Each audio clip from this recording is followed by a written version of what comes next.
Hello, everyone. Welcome to this session, this hour that we have to get to know Reverend Elder Cecilia Eggleston as she candidates for the office of moderator.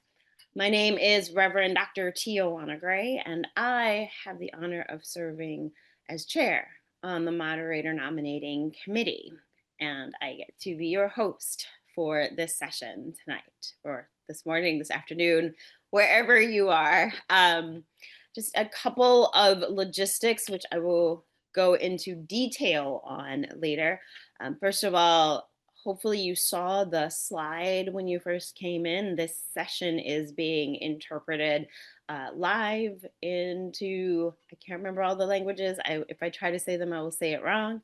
But if you haven't yet, please go into the menu and find the interpretation screen and choose your primary language so that you can be sure that you are hearing this session in the language that works best for you. In a moment, I will introduce Reverend Elder Cecilia to you, and she will give a little presentation, and then we will have question and answers. The best way we figured out to do this is for anyone who has a question to please type it in the chat, and you can send it to me. You can find me with MNC at the beginning of my name, and then I will call on you in turn. But you will notice that you cannot unmute your microphone until one of the hosts asks you to, so please be patient with us. Another note, Reverend Elder Cecilia also cannot unmute her microphone unless we ask her. So if there's a little bit of lag, know that that is on our end for it's a technical thing. I am being reminded that the languages are German, Spanish, and Portuguese. We're very grateful to have interpreters with us for this session. Before we go any further, I would like you to join me in a spirit of prayer. Holy One, we come to you from many different places to come together in this time and this virtual space. We ask that you let your spirit be the driver here. Let your spirit move through us and in us and guide how we conduct ourselves in this session. Give us discerning hearts and minds to know the way that you would have us to go as we prepare for our denomination to move into the next stage of its work. In all your many holy names we pray. Amen. Amen. So without any further ado, Reverend Elder Cecilia, I invite you to take the stage. Thank you, Reverend Dr. Tijuana. Hello, everyone. Thank you for taking time out of your day, staying up late, getting up very early in order to be here, and to everybody who will take time to watch the recording afterwards. Thank you for taking the time. As Reverend Dr. Tijuana said in the prayer, we are all on a discernment journey. You know, we're prayerfully considering what God is calling MCC to do and to be in the coming 6 years and beyond, and who is the best person to lead us all in that endeavor. So I'm very honored to be a moderator candidate, and I really encourage all of you to attend the webinar with Reverend Craig Cranston tomorrow as well. Reverend Craig has lots of great ideas and excellent energy, so I encourage you to listen to him, and thank you for coming here. I think probably the best thing is for you to ask your questions, but before that, what I really want to say is, many of you have heard me say this many times, it takes all of us to be MCC, you know, and sometimes people create this division between the local church and the denominational structure or the denominational leadership. The reality is, if you go to an event representing your local church as MCC, whatever, you are representing the whole denomination. If you go to an interfaith gathering or you go to a conference or you march at Pride, you are representing all of MCC. And sometimes we get questions like, why isn't MCC at this? Or why wasn't MCC at that? Well, we were, because you were there. Whether you are a congregant, a board member, a pastor, if you were there, MCC as a denomination was there. And Reverend Craig and I have been asked all sorts of questions about our vision for the future of MCC, what we're going to do to plant more churches, grow more churches, support everybody. But it takes all of us to do that. So, one of the things I really value is being part of a team. I don't have all the answers. I don't get it always right. I don't always have all the information.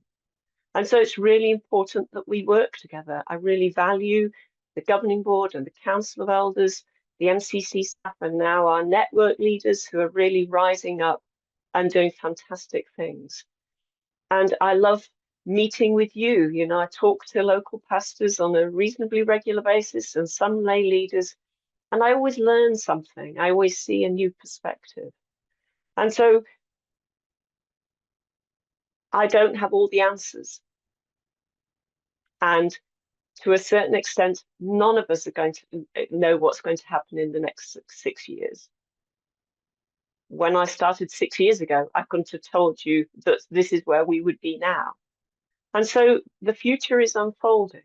But what I know and what you know is that God is in our future. God is already there. And I also know that MCC is needed around the world. It's needed more in some places than in others. And I think we need to be honest about that. And so it is going to grow more in some places, and it is going to shrink back, perhaps in other places. But we all have a part to play in that. If you need support, ask. If you want us to be a partner with what you're doing, ask. If you want to share your ideas, please do. The governing board, the council of elders, the MCC staff, the network leaders are here to serve you, to help you grow as individuals in God, to help your congregation grow, and to help us all to serve those who most need us around the world with the message of God's inclusive love. So I hope over the next hour, you will ask some really great questions. Hopefully I'll be able to share my thoughts, but there'll be some things I just really don't know the answer to, and I'm very willing to learn. And if you want to talk with me, you're very welcome to have a follow-up chat with me if you would like that. So thank you very much. And just while I'm saying thank you, I just want to say something. In the last few webinars, there was some discussion or some comment about churches or individuals not feeling very supported. And I know a couple of pastors have spoken to me and said, we didn't feel personally supported by you, and I've apologized to them, and I will endeavor to learn and do it better. I want us to remember, though, that many people, many communities, many congregations have felt supported. And I particularly at this time want to thank the governing board and the council of elders, both the current council and previous councils. I see Reverend Elder Carol in there. These folk are all volunteers, just like your local church board are. And if they visited your church or been in touch with you, then you have been supported by MCC, and they will have visited paying for their own travel unless your congregation paid for them. So these are people who serve voluntarily, who visited churches off their own back, and who have often paid to visit. So I just want to acknowledge that and to say thank you very much to all the governing board members and all the elders who've served during my time as moderator, for the sacrifices that you've made and the efforts that you have made to support local churches, as well as my wonderful colleagues on staff who day in, day out work to support congregations around the world. So over to you. Looking forward to your questions. Thank you, Reverend Dr. Tiwana. Thank you. I have too many things on my screen. Thank you for that. And you reminded me that I wanted to point out to everyone, since we do have a limited amount of time in this session, if you have a question and it seems like, and we don't call on you, it's likely because that question was asked and discussed in detail in one of the previous webinars, or that there is a written answer. All of the previous ones, we have recordings available on the website, and there is a link to a document that has questions that we didn't get to answer in those sessions, that the candidates were very generous in their time to write up their answers so that we could do that. And I believe that Kim, who is helping support this session, is dropping links into the chat so that you can access those. So with that, there was a question and I lost track of where I was. Please pardon me. Okay. Kevin Conkle, where are you? Can one of the other techs help me find Kevin? Kevin has a question that's has some similarity to a previous one, but has aspects that additional layers to it.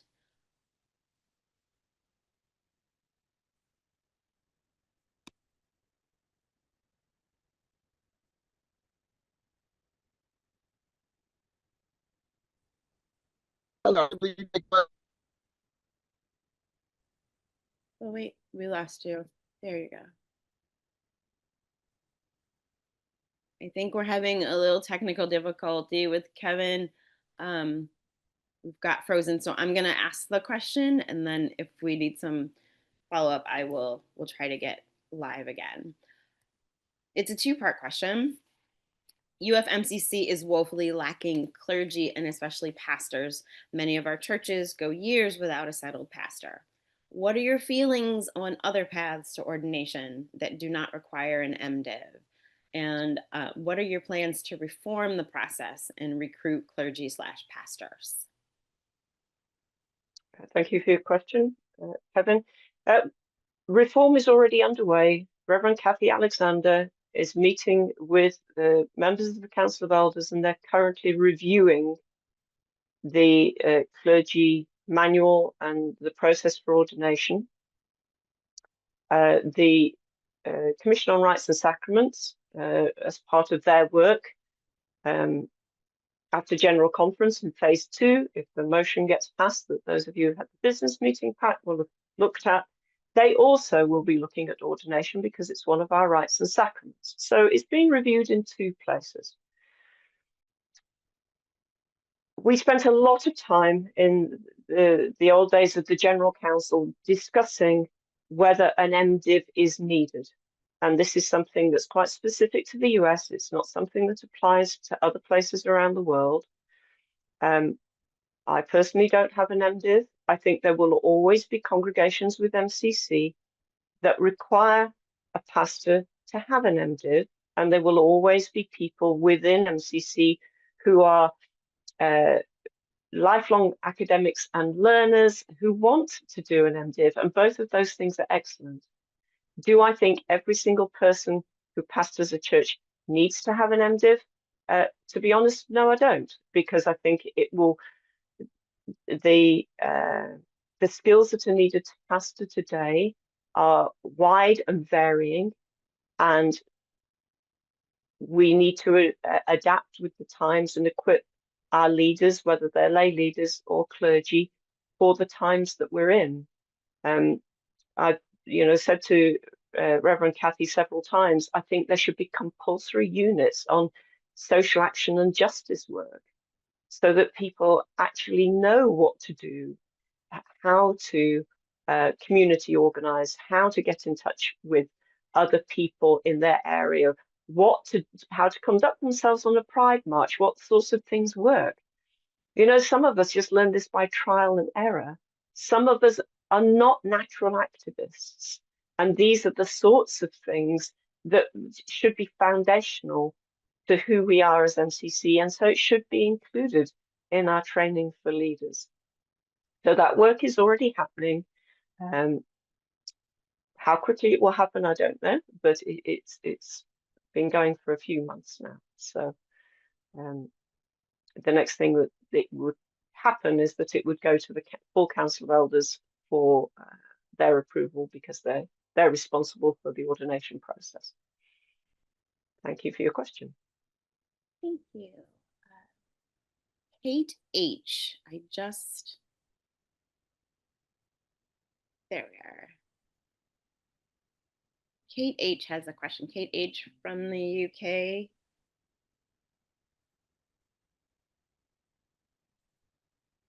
I need you to unmute. Sorry, I was unmuted and remuted, and I hadn't even had a chance to offend anybody. Good evening, everybody. That's not a terribly good start for me. I do apologise. It's been a long day in the UK. Reverend Elder Cecilia, I was wondering how your time as moderator has given you opportunities for some personal and spiritual growth, and what you are still looking forward to learning and exploring in your ministry, whatever shape that may take. Thank you. Well, it feels like every day is a growth day. There's always something new on the desk, because the role is very wide-ranging. So there's an American phrase which is trying to drink from a fire hose, and that's often what it's felt like. I think spiritually, it's been an opportunity just to go deeper, to trust God more, and certainly in this moment of this liminal space, really, of waiting, then that's very much where I find myself. I think for me, because of the situation that the denomination was in when I first became moderator, I paid a great deal of attention to the more concrete aspects of being the moderator. And I think what I would like to do more of is that more spiritual leadership. You know, I loved to write. When I was a local church pastor, I'd write a short reflection every week. And I promised myself as moderator that I would do that once a month at least, just to send out something, to share ideas and reflections. And you know, for what, you know, good reasons, that didn't come to fruition. I would really hope to do that sort of reflective writing again in whatever ministry I find myself next. And also just more of the worship or prayerful aspects again during lockdown. You know, the staff and local church pastors, local church boards responded so fantastically to the pandemic, and came up with all sorts of amazing and imaginative things. And I really wondered what I could do, and I started having my weekly time of prayer and reflection live on Facebook. And that was a really great thing for me to do, and I was very grateful for those folk who faithfully turned up every week, or people who send me messages saying that they'd watched it during the week and it had been helpful to them. So I think, you know, in terms of that spiritual leadership, that's the sort of thing that I would like to lean into more, again, you know, whatever ministry I find myself in. So that's, yeah, good question. Thank you. One for me to ponder some more, I think.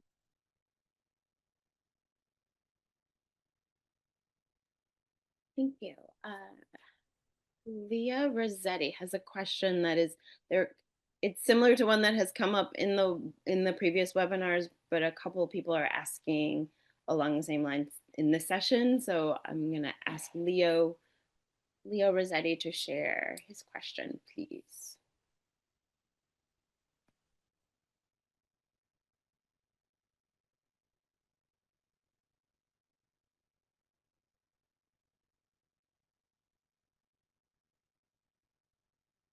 Thank you so much. Thank you so much. My question is, Transforming ourselves as we transform the world is our denominational slogan. So, in your opinion, what needs to be transformed in the world within the structure and the limits of UFMCC? Thank you. Thank you, Leo. Leo is one of our governing board members and also serves on various other bodies. For me, it's about changing one life at a time, and it's about a ripple that goes out. So one of the questions that just sat with me, I wouldn't go away, and I remember it 6 years on, was someone from Brazil who at all the webinars asks, what are you going to do to stop the murder of trans women in Brazil? Okay. And that was such a deep question and almost impossible question to answer. But MCC invested in the social media project in Brazil that I know you've been part of, Leo. And the idea is that ECM Brazil is available to anyone, wherever they are, 24 hours a day. They can access something. And so in Brazil, we can connect people together. We can say to those trans women, you are blessed, you are worthy, God loves you. This is a place where you are welcome and you are safe. At 3 o'clock in the morning, when you are alone and scared, you can find a place where you belong. And to have community like that is extraordinary. And to be able to form groups then of people meeting locally, being able to meet up for coffee, for friendship, whatever it is. So, but we had to think differently. People in Brazil, you came up with a brilliant idea. You found someone who was a great trainer in Brazil who understands Brazilian culture. We didn't have to import anybody. We didn't have to pay translators. You wanted this. You asked us to support it, and we were able to. So you were willing to do worship differently. You were willing to do outreach differently. We, as the denominational people holding the money, we were willing to take a risk on the project. So we were transformed and are being transformed by that experience. And then the people who are now able to connect with ECM Brazil through social media are also being transformed.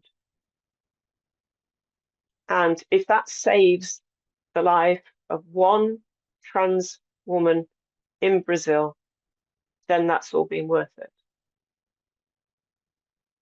Thank you, Leah, for the question. Thank you. Our next question comes from Dan Bacalzo. I hope I'm saying that right. Bacalzo? Yes, hi there. First of all, Reverend Cecilia, thank you for your service for these past 6 years. My question for you is, what do you feel was your greatest accomplishment as moderator, and what steps did you personally take to achieve that result? Oh, good question.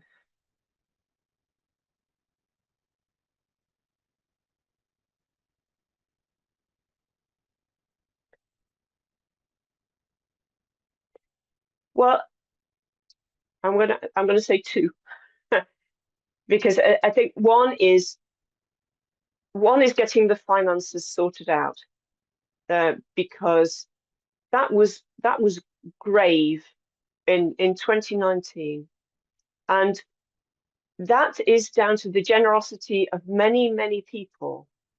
You know, some churches just felt like they couldn't trust the denomination anymore with their their assessments.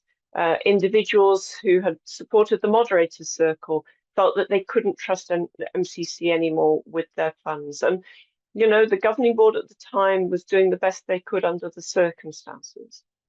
And so, you know, all of you who took that leap of faith with us and were generous in the campaign to set up the endowment fund and to raise money for our racial justice fund, you know, your faithfulness was amazing.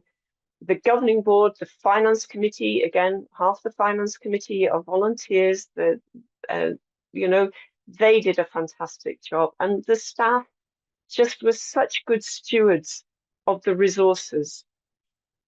You know, my travel budget for the first year was $5,000, and you know, that was a huge risk to allow me $5,000 to travel. But you know, it was amazing that we were able to do so much, and we continue to do so much with what we have. So I think that sort of a concrete example is that.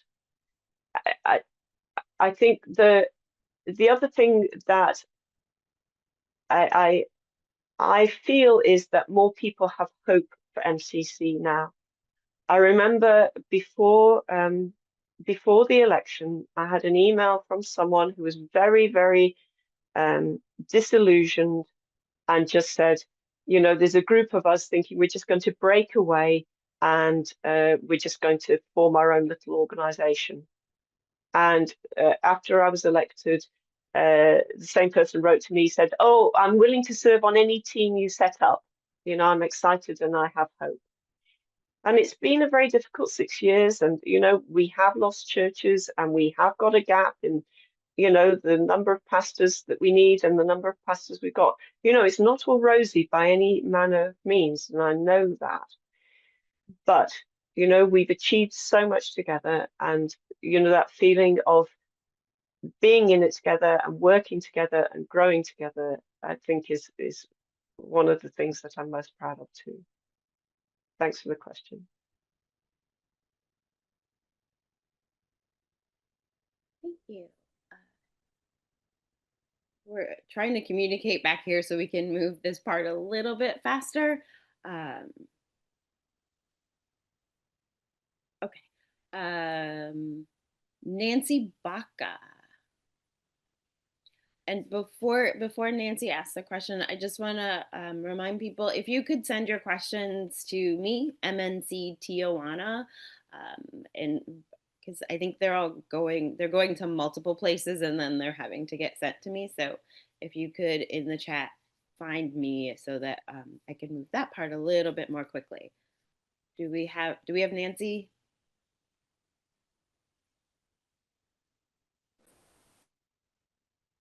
We've sent the request asking Nancy to unmute. Okay. And I've been hitting it. There, I think I'm unmuted now. Can you hear me? Yes, we can. Okay. Well, first, let me just thank you for your service these last 6 years. We're in a much better place financially than we've ever been. My question is, assuming that you win, I would like to know what plan or vision you have to use Reverend Craig in a much more broader MCC organization with his talents. What do you see happening in the next 6 years in a way that you would use Reverend Craig? Okay, thank you, Nancy. Nancy is one of our partners in Hope and one of the people who's given faithfully over many, many years above what she gives to the local church. So thank you for that, Nancy. So first of all, I want to just question the word winning. All right, this is a discernment process, and what we're just trying to do is find the best person. And you know, if we actually want to talk about a winner, we hope that God will be a winner, and we hope that MCC will be a winner. With Reverend Craig, I think it's really up to Reverend Craig what Reverend Craig would like to do. You know, he is very inspirational in many ways. I know that he moved to Fort Myers, you know, and the weekend he moved, there was that horrific hurricane. I'm sure he wasn't responsible for that. But, you know, he very quickly got out into the community, you know, organized clean water and all sorts of things. You know, he's talked very much about his ability to raise funds, and you know, if he's willing to do that on behalf of the denomination, regardless of whether he's the moderator or not, then that would be a wonderful thing, because the ideas that he has for the funds to support ministry in all sorts of different ways would be really fantastic. So I know he's very passionate about justice. You know, I was honored to speak at a rally that he organized when the Florida Network gathering was to MCC Tampa, and then there was a community organizing there. So these are all the many different ways that I'm sure Reverend Craig could be involved if he would like to be. Thanks for the question. Our next question is from Renee Phillips.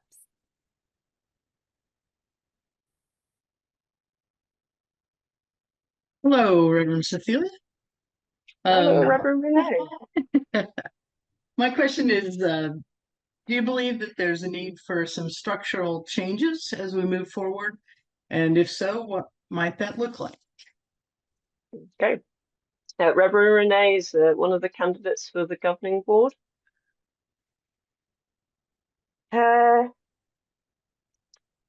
Short answer is I don't know. Long answer is there's always opportunity for change and growth. So it's taken us a while to get to where we are now. If the staff, there are other positions I'd quite like to have on staff, and that would require some shifts, I think, because I would like someone else on the senior management team, the senior leadership team. The elders and the governing board, I think, are working quite well. It takes a while for the Council of Elders to bed in. Their role is not as structured and as defined as the governing board. And I think that the networks are working well, but there are still churches that aren't in networks yet. So we would need to have a look at those. But, you know, I'm always open to ideas and open to seeing what else might work, you know, and, you know, if you've got ideas, I'd be very interested to hear what they are. You know? If I'm the moderator, and whether or not you're elected, you know, I found my conversations with you to be full of excellent good sense. So I'd be very interested to hear what you have to say. Thanks for the question. Next, we have Preben Bakbosla. I hope I said that. Yeah. Hi, Cecilia. Hey, Preben. Hi, and thank you for your service for so many years in so many capacities in MCC and in UFMCC. I got a question. How do you see that those of us outside the USA can support MCC in the USA in these, well, worrying and troublesome times with the new administration in the White House? I'm not just asking for, or I'm not just looking for the answer of prayers, because of course we do pray already over here in Germany, but the answer we get back is, well, go and do something, and that's more or less the end of the answer. So maybe you can fill up where the answer from God ends, and give us, do you have any ideas or know about things we can do and in ways to support? Because yeah, we feel the pain and the fear with our siblings in the USA. Yeah, thank you. Well, you know, one of the most important things that we can do is be present. You know, there are so many times when we haven't got the right words and there's nothing we can do, but actually showing up is really important. And, you know, the elders have been running these perilous times sessions to people to gather, to share their concerns, and also to share practical ideas. And it was so heartening when I went to one of those to see how many folk outside the USA were at the session just to be supportive. So, you taking the time to do that, staying up late at night to get to a meeting, just to be there, that says loads. Being in connection on a personal level with people that you know. I saw this happened on the news, or this latest policy came through. How's that impacting you? How are you doing with it? Just taking a care. And then I think there's the lobbying that we can do in our own countries. I met with my local MP the other week, and I had several things on my list, and one of them was the situation in Gaza.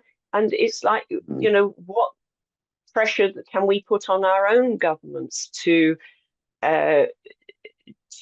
treat migrants well, to have policies that open up opportunity rather than narrow them down to just a few people? Or what can we do to show that we care about racism, that we care about injustice, that we care about trans rights, and that we are doing our bit in our country so that people can see it is possible for a good society to be diverse and to be healthy. And I know, you're in Denmark, and I know I can remember, coming to visit Marcus Lilia and Reverend Mia Anderson saying, what used to be right-wing extremism is now just talked about by the centrist politicians. Yeah. And that's happened in lots of different countries. So, so us doing our own work in our own countries and supporting our colleagues in the US, both spiritually through prayer and, by showing up and by being activists ourselves, will make a difference. Thanks for your question. Thank you. Our next comes from Reverend Antonio Navarez. I'm not entirely sure I'm understanding the question part. So we're gonna have Reverend Antonio come on.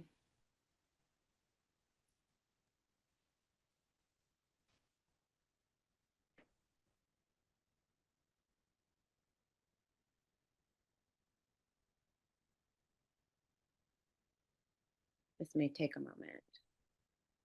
Okay, I'm going nowhere. Buenas tardes. Buenas tardes. Ante todo, muchas gracias siempre por estarnos escuchando a pesar de los problemas del idioma. Tengo dos inquietudes. Uno, referente a estudios de personas que están esperando iniciar estudios formales para MCC. En México, la oferta educativa se ha reducido mucho y estoy muy preocupado porque tenemos afortunadamente muchas mujeres que están esperando una respuesta educativa y eso me tiene un poco inquieto porque no estamos encontrando esa respuesta educativa para poder tener una formación rápida. Y tenemos una escasez de líderes ordenados en México. Y la segunda tiene que ver con el apoyo a Gracias ante todo que me dio para el Ministerio de VIH, pero sigo muy preocupado porque necesitamos formar líderes, no nada más en México, a nivel mundial. Es importante tener un rescate de nuestra historia, pero también es muy importante tener una formación de líderes que puedan dar una respuesta científica, laica, con un acompañamiento espiritual adecuado, sin tabú, sin miedo, sin prejuicios a la sexualidad, al género, a la identidad. Y es de suma importancia el unirnos porque tenemos este problema a nivel mundial. Las nuevas detecciones de VIH siguen creciendo. El número de personas que están muriendo por no tener una detección o por no adherirse a los medicamentos está creciendo. Y el número de mujeres cisgénero que están siendo detectadas desafortunadamente en un momento ya que se decida, es muy grande por cuestiones de pareja.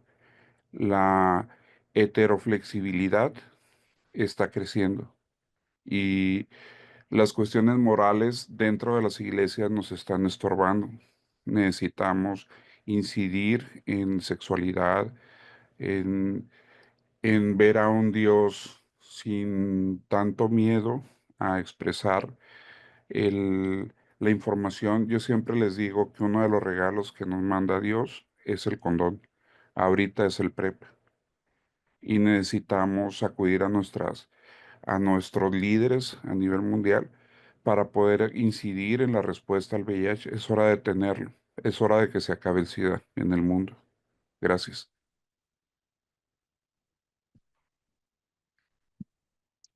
Thank you. I want to address the HIV/AIDS question first, and then I'll go back and talk about the leadership. So you have raised this, and you're absolutely right. MCC, was on the forefront of AIDS activism, and we haven't been for a good wee while. I'd like to thank Reverend Elder Hector Gutierrez and Reverend Elder Jim Matulski for organizing the AIDS vigil last year in connection with the United Church of Christ, and Dr. David Williams, who represented the Fellowship of Affirming Ministries. And that's the first online AIDS vigil that we've had as MCC for a while.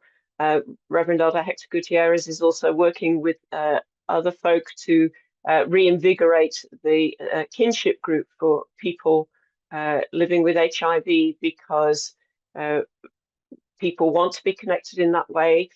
And some kinship groups really say this is for us. We're not going to write resources for the denomination. You get to do that yourself. This kinship group is for us to support each other. So how much the new kinship group will want to help resource the denomination, we'll wait and see. That's a discussion waiting to happen. But there is a huge opportunity for us to do more in that area. So it's just being strategic about saying, okay, what are the few things that we can do really, really well, rather than trying to do everything? And who are we particularly called to serve? And who can we be in partnership with? There are different congregations around the world that are in partnership with their local HIV charity or a research program or something like that. So, where can we make a strategic difference? In terms of leadership, absolutely right. We do need more Latinx women in leadership, and even having that is a huge statement within a culture like in Mexico, where, it's a very macho environment. The Catholic Church is, as you know, so dominant, and the role of women within that. That's a huge opportunity for growth within MCC.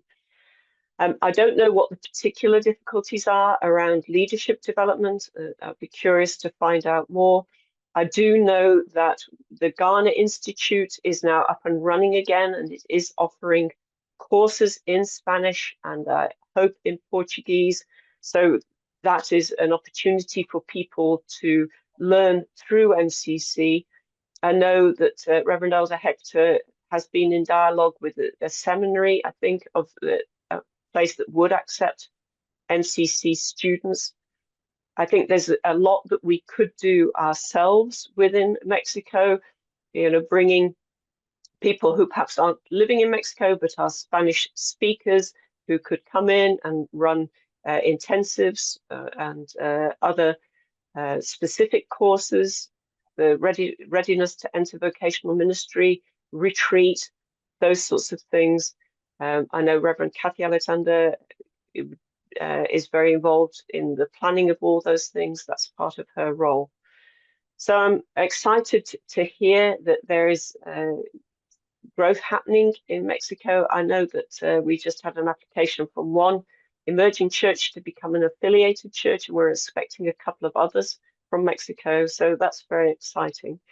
So this is it. It's an area of huge growth, and culturally, we need to work out what's going to be the right thing to do to address the very specific issues that you've raised, because it will be different in Mexico from other places, but also we might be able to learn from other places. So, for example, in South Africa, the whole issue of AIDS and HIV, you know, has been a dominant theme for a long time. So what is it that our colleagues in South Africa can help us to do that might work in Mexico? It may not, but it may offer as a, you know, some ideas that we can then develop further. So I look forward to talking with you or with Reverend Elder Hector about the leadership and see what's going on there. Thank you for your question. We're going to go to Pastor Kenny Callahan next. We had a question earlier about your accomplishments, but Pastor Kenny had a couple other parts, a similar question, but with a couple other parts. So thank you for sharing your the accomplishments that you're proud of. Could you share with us some of the things that you would like to do better or that you could have done better? And the second part is, why should we vote to elect you to a second term as moderator? Okay. Well, you should vote to elect me because you've prayerfully considered it and you think I'm the best person to lead you for the next 6 years. It's the short version, you know. I feel that I think most people know me quite well by now, and I am a good leader. I think I'm a caring person. I think I attend to the practical details of everyday ministry, as well as being able to see the bigger picture. And God's not done with me yet. And I think there's still more for me to do in this role, some of which is unclear at this time, you know. Ask me again in 6 years. Things I wish I could have done better. Well, there's always a lot. I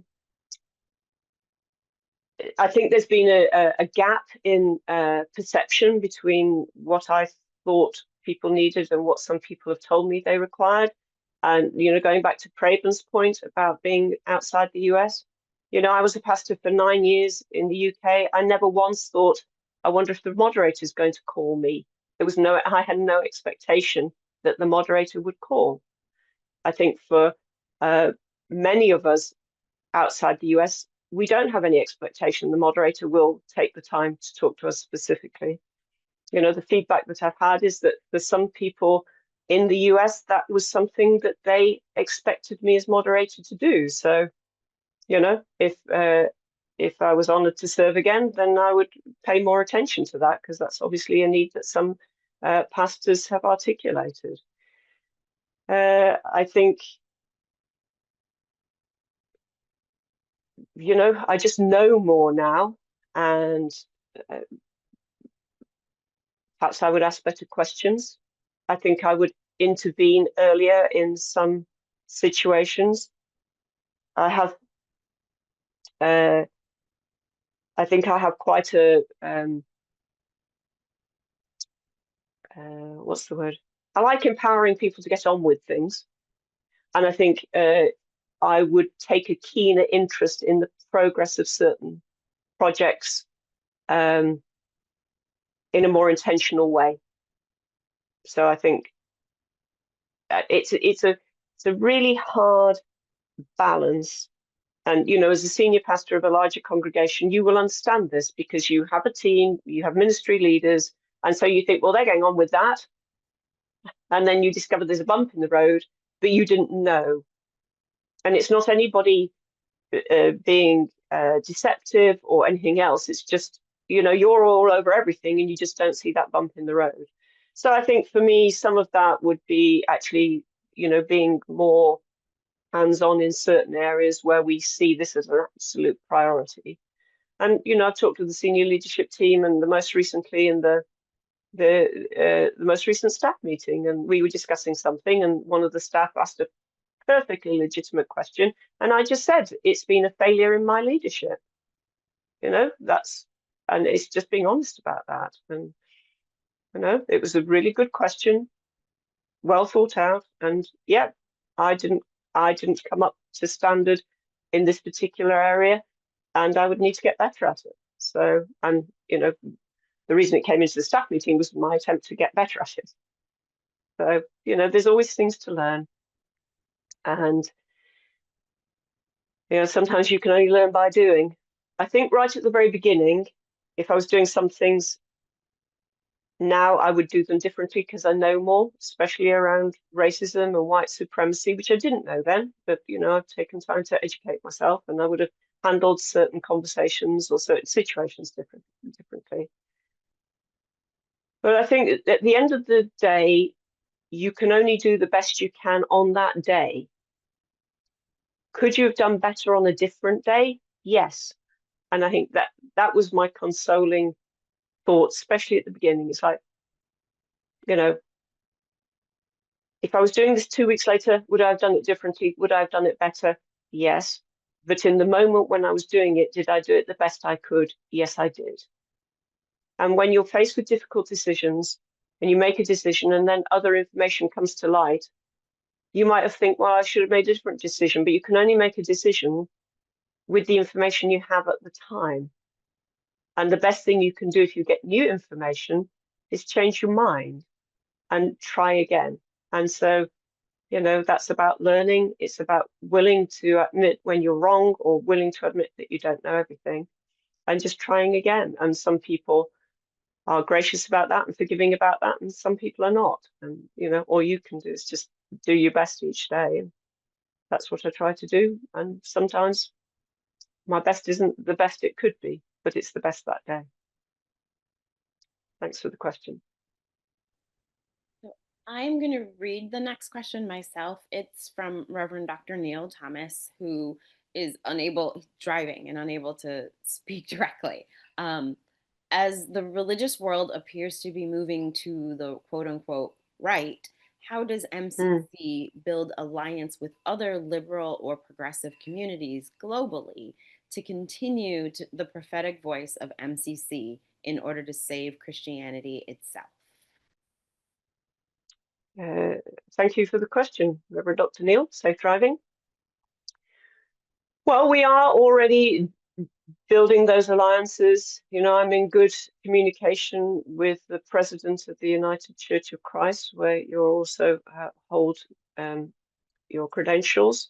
Reverend Dr. Karen Georgia Thompson is going to be at the Transformational Weekend in Scottsdale, which is pretty amazing because her own general conference is coming up very shortly afterwards. She's hoping to be with us, so that's exciting. We've been in touch with the Carpenter Foundation does a consultation about welcoming Christian communities, and we're in dialogue with them. We're going to be part of that survey. So through that, a representative from MCC will be going to an event in October to meet with other delegates who've also completed the survey and shared that work about being a welcoming community. So that's another thing that's happening in the US. Around the world, different people are in dialogue with different groups. The European LGBT Forum is happening at the same time as the Transformational Weekend. And our pastor in Finland, whose name temporarily escapes me, and one of our network leaders, her spouse, Tula Helpe, I think they will both be in attendance there. Those are a way of connecting with other LGBT Christian groups throughout Europe. So these are the, you know, just a couple of examples of different things that are happening. And again, on the ground, you know, so many of our local church pastors are engaged in ecumenical groups or interfaith groups, and those grassroots relationships are so vital to support each other. and to show common cause. You know, one of the things that's really important is for us to show up for other people. Because if you show up for other people, then they may show up for you. But it's a really, you know, so many justice issues are intersectional. And so if it's about poverty, we show up. If it's about race, we show up. If it's about HIV, we show up. If it's about LGBT rights, we show up. If it's about immigration, we show up. And different congregations around the world will be passionate about some of those issues more than others, or have expertise in some of those issues more than others. But whatever it is that you're passionate about, if you show up and meet with other like-minded people, then we're beginning to, you know, really develop strong networks. And some of our pastors, like you, and I know many others, are already doing that and already building really strong networks of like-minded Christians and other faith leaders and other community activists where you are. Thanks for your question. I think we can squeeze in one more. Not sure if we can get all the way into it, but we'll try. Maureen, I am.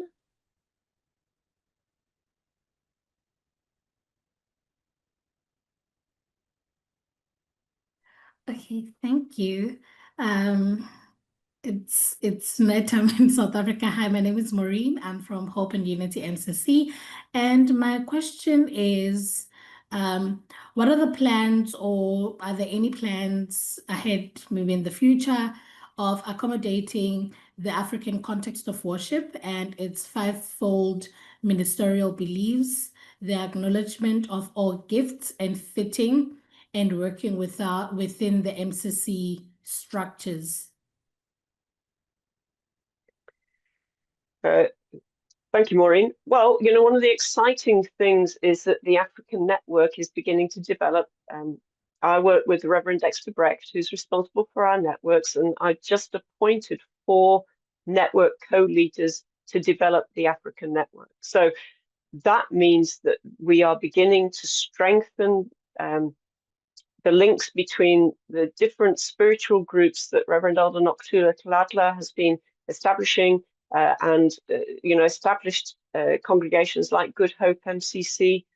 And so we are creating an MCC identity in Africa, which is built by Africans, and that's exciting. And so,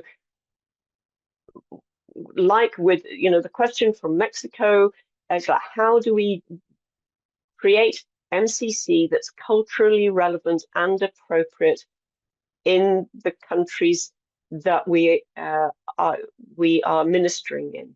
So it will be for the local churches in Africa to work out how to incorporate those 5 elements of African worship in a way that's appropriate and also brings something new. You know, one of the wonderful things about queer spirituality is that we have something and we create it into something new. So it's like, whoa, okay, that's a whole next level of that. And, you know, that's so exciting. Just, you know, it's a really tiny example, but, you know, when you have a gay men's chorus and they're singing a song like, you know, It's in His Kiss, you know, which is traditionally sung by a woman. It's sung by Cher, you know, and you've just got all these amazing gay men singing It's in His Kiss. How will you know when he loves you? So it's in his kiss. And that queering of something that's been traditionally one way and doing it another and celebrating it, you know, so with African tradition, African culture, bringing that into an MCC queer spirituality context, I think is fantastic. And I know that that's already happening. So it's just how we can do it more. And then how is that introduced to MCC globally? And, you know, the Transformational Weekend in Scottsdale is an example of when we do those sorts of things and include those threads from many different cultures in our shared worship experience so that we can really feel that we are a global community. So, you know, I served the churches in Africa as regional elder, and I'm just so excited to see what God is doing through you at Good Hope MCC and through Hope and Unity MCC and other congregations in Africa, because it is an amazing, amazing time of growth. So thank you for all that you do. Thank you for your question. Thank you, Reverend Elder Cecilia, for sharing so much in this session. And I want to thank you all for your questions. I'm sorry we couldn't get them all up, but I believe most of the ones we didn't get to have been asked previously. And if you have a moment to stick around after this, I can help direct you to the recording where you will find that discussion. But I want to, if you would all join me in thanking Reverend Elder Cecilia for this time, and I ask God's blessing on her as she continues this discernment path and on all of us as we open ourselves to know what God would have us to do in this moment. Until we meet again, be well.